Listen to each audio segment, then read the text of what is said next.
Welcome to episode 22 of our Professional Perspective series of What Cause Inspires You. I'm your host, Alisha Gupta, and today I have with me Jasmin Snodgrass. What Cause Inspires You is a podcast founded for students ages 13 to 21 to be able to share the service they're doing in their communities. We recently launched our Professional Perspective series in order for experts in their field to give insight to our youth about how to make a stronger impact and accelerate social justice movements. Recently graduated with a bachelor's in biology with an emphasis in physiology and a minor in health science at the University of Cal State Eastbay. This fall, she plans on starting a master's program in public health with a concentration in health behavior. Jasmin's also the CEO and founder of the nonprofit Letters to Hope and the co-founder of GRT Tennis Academy and recent first-time mother. This podcast series will be available on Spotify, YouTube, and Apple Music under Humanity Rising Voices. Jasmin, it's awesome to be able to speak with you today. Are you ready to begin? Yes, and thank you so much for having me here. I'm super excited. Of course. Why don't we just begin with the organization's mission, the mission of Letters to Hope? But the most important thing is that we want to teach these students about empathy, what it means to understand what others are going through. Why does your organization focus so much on that empathy aspect? So the reason why we actually focus so much on empathy, and I've actually studied this. I did some research in the study in my university, and I was actually interviewing my students in my organization. These are high school and college students. And I wanted to learn, are they learning about community service in their homes or are they learning it at school? And so this is what drove me to this direction of empathy, was because a lot of these students weren't learning these things. They weren't learning about how to help others in need.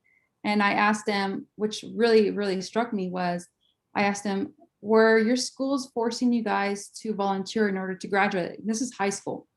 And these students were like, yeah, I have to do a certain amount of hours to graduate of volunteer work in order to graduate. And I thought, like, oh my goodness, are they teaching you anything about it? Like, are they teaching you why you're doing these hours? And they said, no, I'm not learning anything. I'm just being forced into doing it. And I asked them, would you be, if they didn't tell you to do this, would you do it? And they said, no. In school, we don't really learn about empathy. We don't really learn about how to give back to the community. We do focus on STEM, or now STEAM with Arts Incorporated, but really that empathic side, the community side, the unity, the peace, that's not really principles that are taught, and often not principles that are tangible either. So to have supplemental organizations to be able to teach those principles through the act of service and through the act of doing something good for your community is super important. I'm a Girl Scout, and so that's kind of where I got my supplement of social justice and how I was able to incorporate it into my school life, and now studying social entrepreneurship and entrepreneurship in general. But it's definitely an area that's too lightly touched upon, and definitely one we need more focus on. So it's amazing what Letters to Hope is doing, and kind of bringing that to light for the students around the community. So what has Letters to Hope accomplished to this date? What have been some of your big rewards for starting the organization? So, for example, Hurricane Maria, we sent 90 letters and we fundraised to the University of Sacred Heart in Puerto Rico. So they actually came to us and they asked for these donations and they asked for these letters because they were dealing with a lot of things. They lost their homes, their families didn't have money.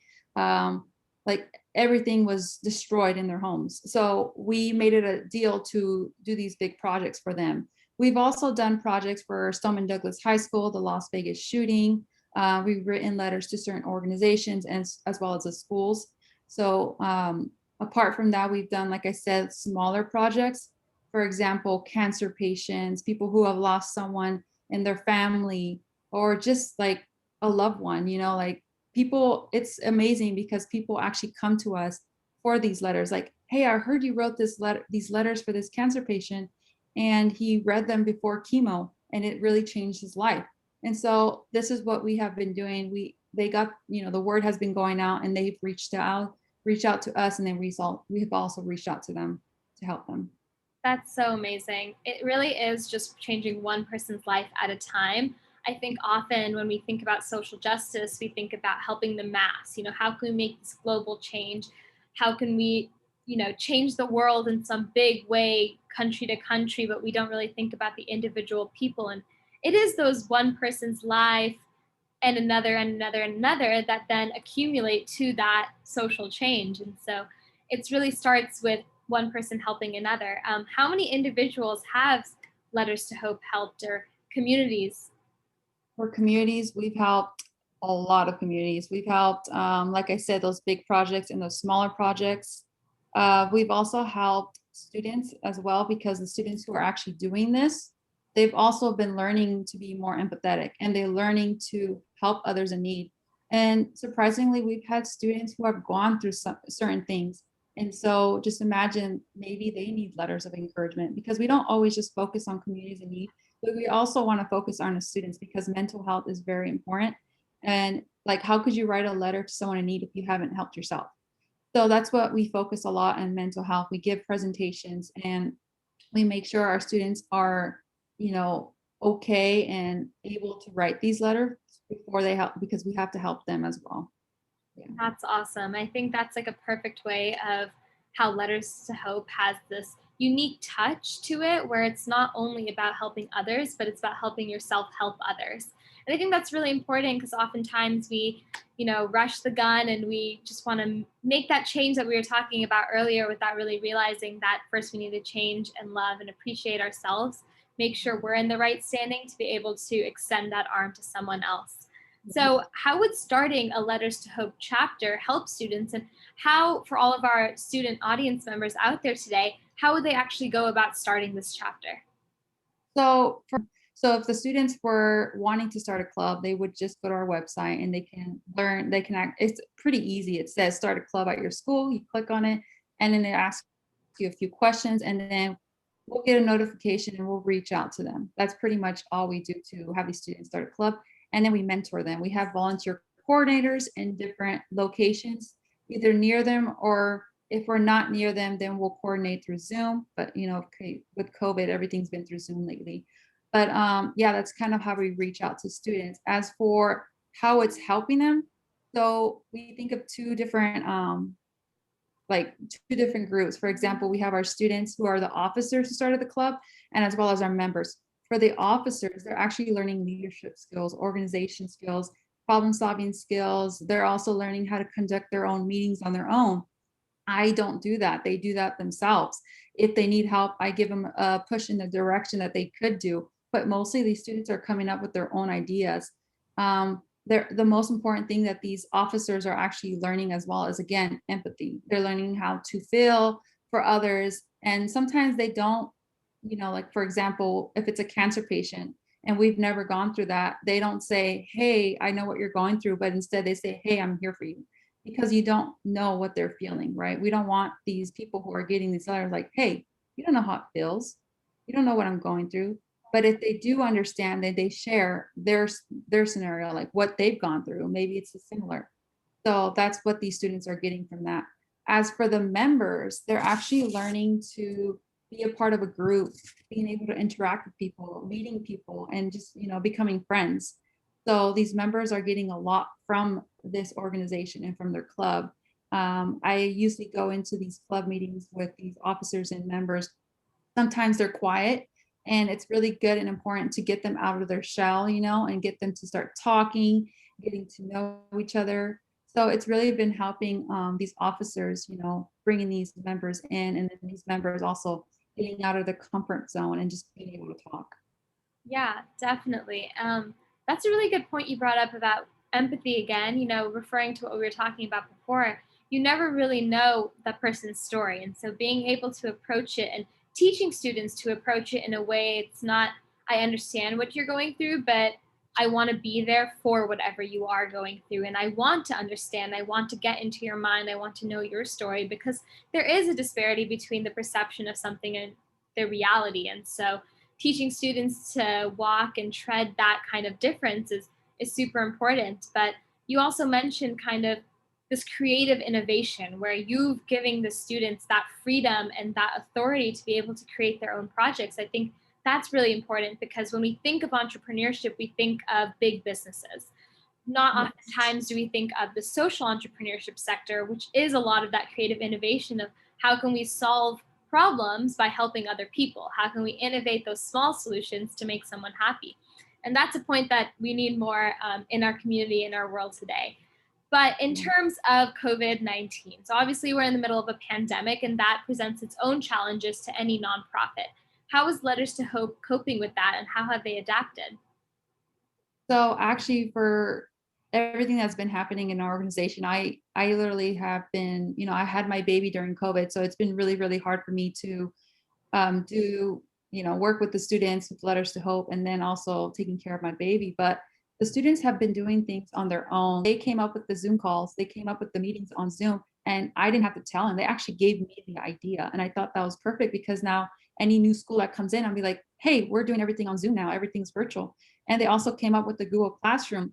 Now they're like the teachers, the student, the officers that are running their club, and they're giving assignments, they're giving projects, they're giving like presentations, which I thought was like wonderful. They're like actually teaching people like these members about things that are happening all around the world. It can be COVID, it can be breast cancer awareness, it can be violence, any violence that's happening around the world, gun violence, like I said, anything that's happening, they are educating the members. And I didn't have to tell them that. They're just coming up with their own ideas.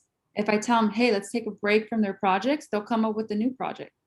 So actually COVID has been, even though it's been hard for a lot of people, it's been helping us keep going because these students have been being very positive during it and trying that even though we have this pandemic, we're still going to keep reaching out to communities and we're still going to give them hope and support. So we've been doing really well during this time. That's awesome. And I think that's just simply a reflection about the empathy that you were able to instill in these chapters and the students in the chapters, which is awesome. And it also goes to show that sometimes even in light of a disaster or a horrible situation, you're able to turn those negative experiences into positive ones or positive motivations, which is what Humanity Rising and what Cause Inspires You is all about, is helping those students realize that any experience that you have can be turned into a positive outcome. But, we learned a lot about Letters to Hope today. Is there anything that you wish people knew more about your organization or any issues that you're trying to solve that maybe our community members can help with? I just want to like tell all the viewers that who are watching this, like if there's anything that's happening in your life, like for example, anything that's making you feel like, you're in a dark place or you feel like something's happening to you where you just can't get out because you don't know what to do. Just think about, imagine someone out there in the world who's reaching out to you, giving you hope, giving you encouragement. How does that make you feel? It makes you feel, better. It makes you feel loved. Just imagine if you can do that the same for someone else in need. So that's kind of what I tell all my students, or even when I go table, like when I used to be in college and I had my own club, I would set up a table and I would hand out like encouraging scrolls to random students. And I remember one student was trying to fight me for it. He was saying, I don't think this scroll can make a difference. I don't like, how do you know that it's going to help someone? I'm like, I don't care if I send out 200 letters to a community in need and only one person reads it. At least that person read that letter and is actually, maybe it saves his life or her life. You don't know whose lives you might save from these letters. And so that's what I try to tell these students. It's a selfless act. Yeah, sometimes we might not get any responses. We might not hear what's happening. Like we might not find out if we made a difference, but just know that you might have changed some lives and you might have saved some lives. So that's what I try to tell these students and to everyone out there, that you could give hope and you could give love and you could help others with just a simple letter. That is such a beautiful note to end on, Jasmine. That's so great. And it really is about quality, not quantity. I think that statement rings true here more than ever. Um, Thank you so much for coming on this podcast and letting our audience know about what Letters to Hope is. I truly do hope that our audience members out there, take this as their calling to go sign up for Letters to Hope, start a chapter at your school, send letters. It's as simple as writing a card for someone in need. And you don't know, like Jasmine said, you absolutely don't know the effect that it's going to have on their life. It can be great, it can be small, but any little effect matters. So thank you so much, Jasmine, once again. Thank you for having me here. Of course. You can contact Jasmin and Letters to Hope at doves@letterstohope.org or their website, www.letterstohope.org, or on Instagram at Letters to Hope. Be sure to follow our Instagram and Facebook pages to stay updated on our scholarship opportunities, future podcasts, and events at humanity.rising and at What Cause Inspires You. And sign up for our weekly and email newsletter at www.humanityrising.org. That's all we have for today, but be sure to look out for more episodes on our professional perspectives on what cause inspires you. I'm your host, Alisha Gupta, and I hope you all continue changing the world.